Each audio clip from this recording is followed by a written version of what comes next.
Today mga ka-cheesy, ang ating punta ay sa school. WCC ATC North Manila.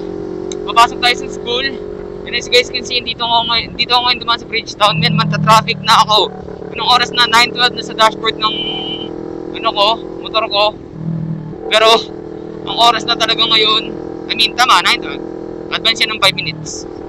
Pero ang oras ng pasok ko ay 10 AM. So, let's go. Grabe traffic.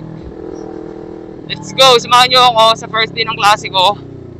Sa pagbabalik sa school. My gosh. Buldogs na tayo sa BPO eh. Kailangan na natin magmadali mga kaibigan. Kasi nung oras na. First day ng school, papakilala ka agad. Aray mo.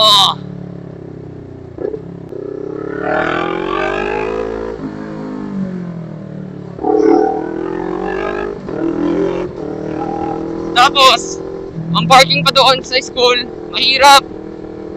Yung parking nila, hindi enough para sa dami na estudyante yung nagdadala ng motor at sasakyan.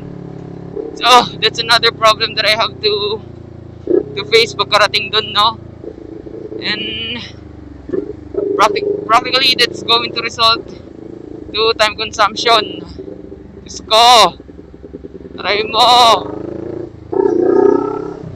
Ang oras na. Akala ko sapat yung oras ng pag-alis ko sa bahay. Aga ko nagising eh. Kaso hindi pala sapat, no?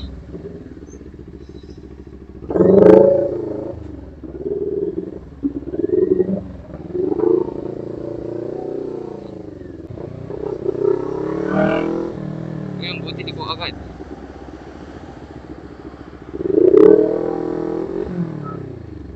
Alright, just go. I have to to really double time. Ayoko magpakilala agad.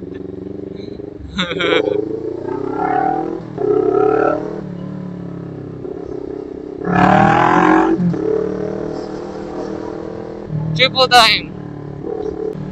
Cheesy, hindi na tayo sa Cubao. And same situation. We're like, really speeding it up. Ay, Diyos ko. Ayaw magpakilala sa parang hindi maganda at negatibo. Bukal!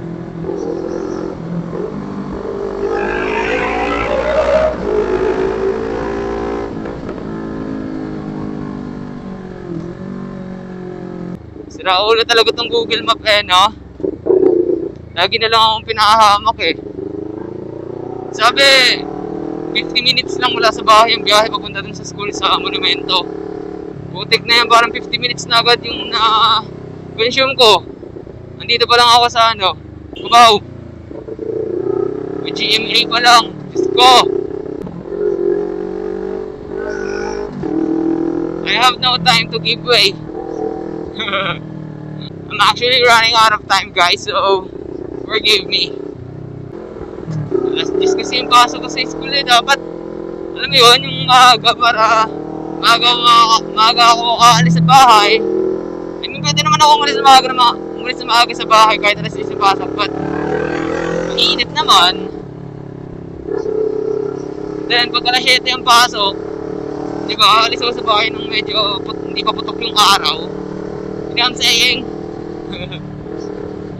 So, yun. Let's see. So, sa orasan ko sa relo, 9:15. So, I have like 45 minutes, but yeah, like I said, with the parking situation or system sa school, I think it's another 15 minutes, no? Just to park the bike, or at least look for a spot where I could park the bike. So, sa nakikita nyo naman, nandito na tayo, nakalagpas na tayo ng Balintawak entry na part, no?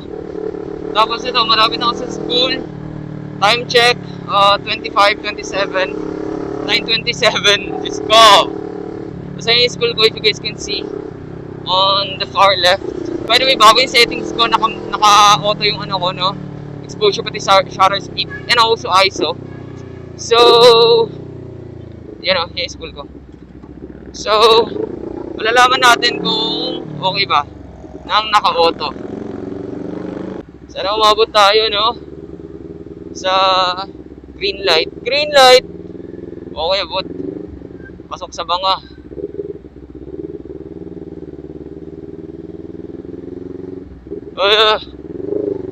I don't know what to feel. Dito na ako sa school. Oh my God! Tayo magpa-park. Tingnan natin. Pagka wala, may nakita akong parkingan doon banda.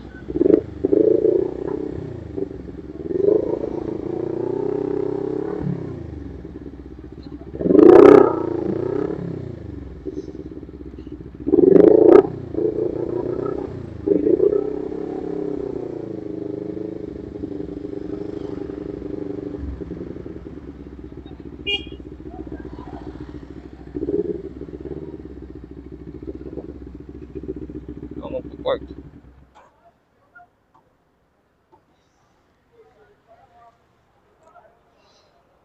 Okay. Dito na ako sa school. Balikan ko na lang kayo mamaya. Check ko muna ako sa yung room ko, no? So, let's go! Alright. So, yun mga ka-cheesy. It's your boy back again, no? As you guys can see, I'm packing up na. Uwi na ako. Tapos na yung klase kasi hindi na sumipat yung huling teacher or yung huling professor, no? So, what that means? That means biyahe na tayo. Layas na tayo dito, man. Monumento pa ako, so malayo pang biyahe ko. So, as much as possible, maganda mas maaga pa lang, alis na tayo.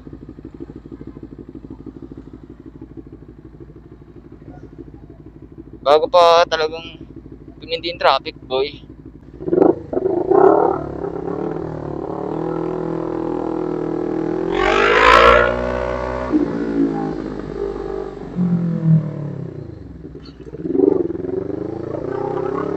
Bounce na ako dito! Grabe, ang init sa school! You know, hindi ko maiwasan obviously, two different world, pero same person who has experienced it, which is ako, yung BPO sa school. Sa BPO, lamig ng aircon! Doon! Grabe, ang init, tol! I mean, first day of class, di ba? So, anyway, it only takes like, wait lang, truck muna tayo.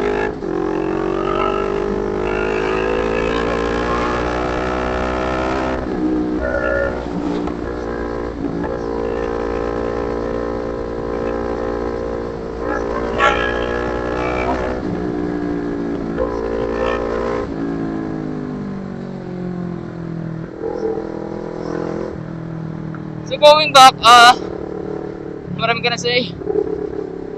It only takes like few days, no, or like a week to adjust ulit sa environment. Para akong dead kid na ewan eh, no. Tapos, ayun, bagong mga mukha, basically renewed environment. Kasi I've been in that school na naman before. Pero nag-stop ako, trabaho ako. Kakakibat na pag-stop ko sa school noon pag-stop ko din sa pagbablog. Kasi nga nagtrabaho ako. And then ito, balik ulit sa school. Tapos, ayun, so that's why I'd rather call it renewed experience.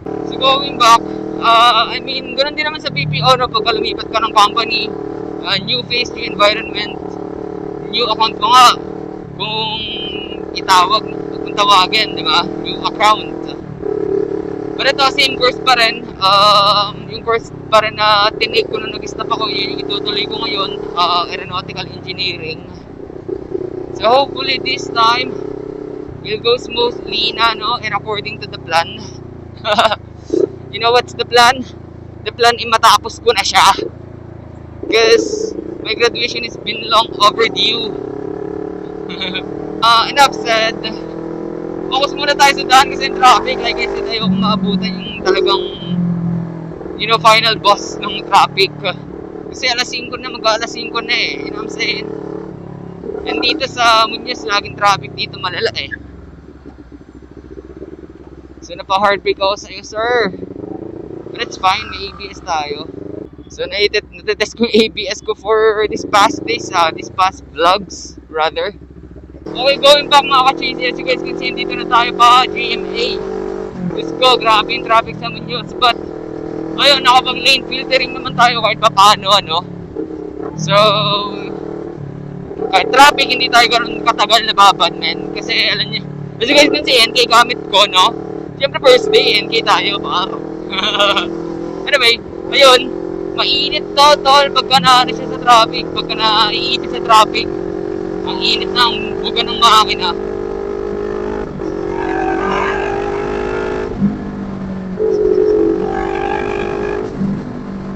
Grabe na ba?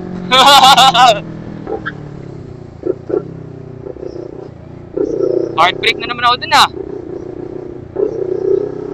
Paano pala siya, no? Yung barrier pa one lane lang. Tapos, hindi na ako sa ano dadaan, EDSA. Liliko ako sa ano, Aurora. Grabe. Ay, Aurora ba? Anonas? Tama, alam ko Aurora Boulevard yung tawag doon, tapos yung tawag sa lugar Anonas. Ayun, Aurora Boulevard.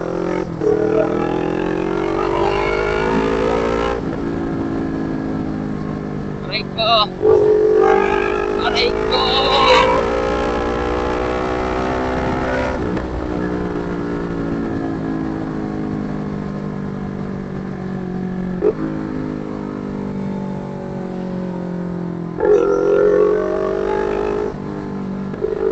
Lala ng lubak, grabe.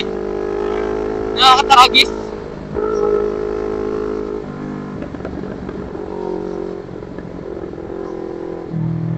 Ay, grabe. Ito na yung mga motor nagtatalunan. Kasi ayun, yung dalawang vlog ko, you guys can check that out. Na parang pure exhaust sound kako. Pinadaan ako ni Google Maps. Doon, EDSA hanggang makarating ng Galleria. Dude, ang traffic. Wrong decision. Okay, going back. Dito na tayo ngayon sa bandang, ano bang tawag dito? Island in Arts Island. Basta yung parang graphical museum na makangis na laging pinupuntahan ng mga nagpi-field trip. Arts in Island, ayun Arts in Island, baby. Dito tayo dadaan, tapos kakaliwa, diba? We have our own route. Kasi kahit before pa, nung mga first years ko talaga sa college, nung hindi pa ako nag-i-stop, dito na talaga dumadaan pa uwi. And ang gamit ko pa ng back then, nung nagmotorsiklo na ako, ay yung Z200X. But I can't really remember na may vlog ako na gamit ko siya papasok sa trabaho. Gulat ako dun liit niya kasi. So, ayun, dito wala ginadaan, no? So, ito, 28th of. So, bali, magana tayo, si C5 tayo pa uwi. So, hopefully dito, hindi naman ganun ka-traffic, you know what I'm saying? If you guys know me, mas okay na sa akin malongkat, basta dire-diretso ang biyahe. Sinong kaparehas ko? Comment down below kung merong kaparehas ko mag-isip, no? Mas okay kahit malongkat ng onte, basta yung biyahe ay, dire-diretso. Rather than being stuck in traffic, no? Consuming the same amount of time. You know what I'm saying? Nagigets ba yung logic ko? For checking sa Google Map, pinadadaan din ako ni Google Map bandang Santolan. Dadaan ako nung parang, di ko kasi alam sa road, tawag sa road na yun Basta, yung pag dinaanan mo yung road na nun, tagos nun, yung tulay or yung intersection pa C5 Bridgetown or pa Marikina, yung kahabaan ng yung kahabaan ng daanan na yon mula sa EDSA, I think bandang Santolan siya o Katipunan, not entirely sure. Pero ayun, hindi ko kasi inaalala yung inaalala ko yung daan pero hindi yung pangalan. Boom. So, ang dami ko pang energy natitira to talk, no? Kasi, like I said kanina, I was like a very loner guy, no? I didn't talk too much. So, let's see.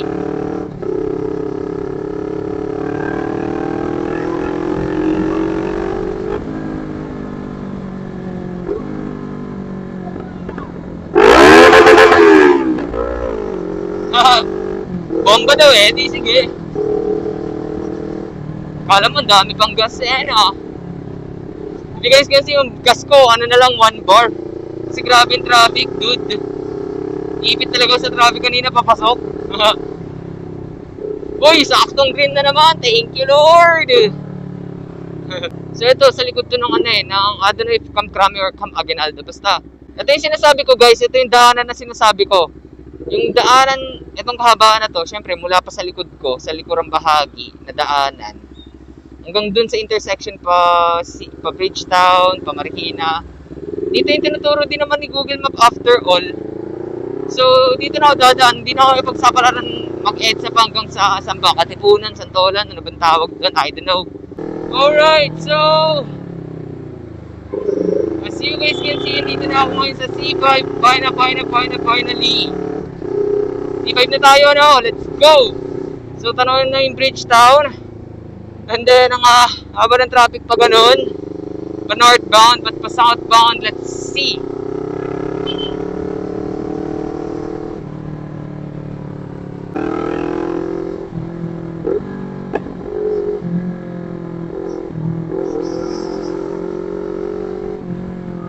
Grabe.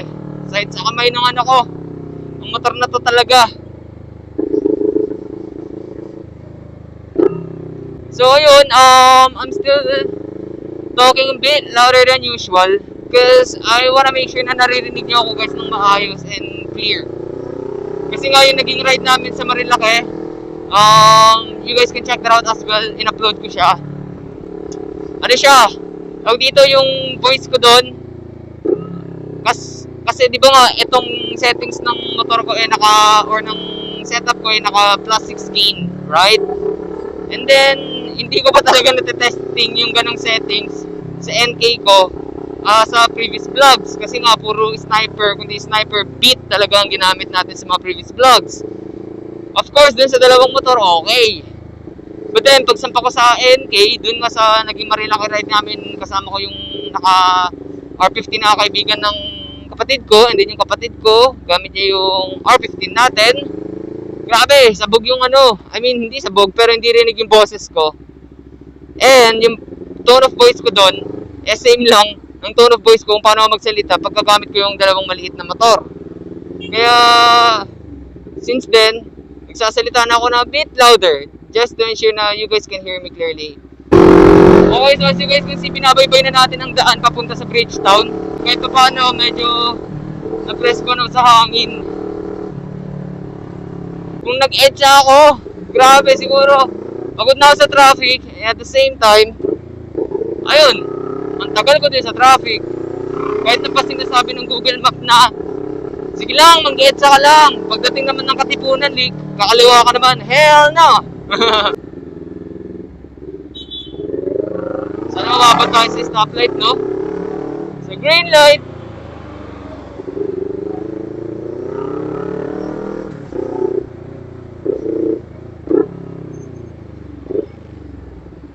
Aray, di tayo umabot sa green light.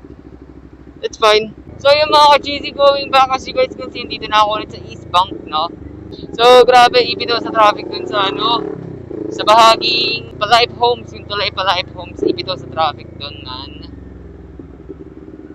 And as you guys can see, even here, matraffic pa rin. I mean, wala na tayo magagawa. Bale, pauwi na din naman, no? So if you guys reach this point, no, ng video, I wanna thank you guys for keep on supporting Cheeseburger Moto Vlog. And also, shout out to my Facebook page, to our Facebook page, rather. Cheeseburger Moto Vlog, username Cheeseburger Moto Vlog 320. And that's pretty much it for this video. I just wanna have you guys with me sa first day ng klase ko ulit. So from a working boy to a school boy, again, renewed experience. So just stay tuned, no guys. Always stay tuned kasi I promise to myself na this time talagang magiging consistent na ako, no, sa Cheeseburger Moto Vlog. You know, pangangatawanan ko na to, no boy. Kasi I have already invested money, effort, time, and lahat. I mean, almost everything. I would say I have already invested in, no? So, hindi na natin sasayang ng mga pagkakataon darating. We will always vlog. Hopefully, you guys will join the journey with me all the time. And also, makasama ko kayo guys sa unti-unti sa mga cutesing step no, ng pag-develop, pag-grow, at pag-mature ng ating channel.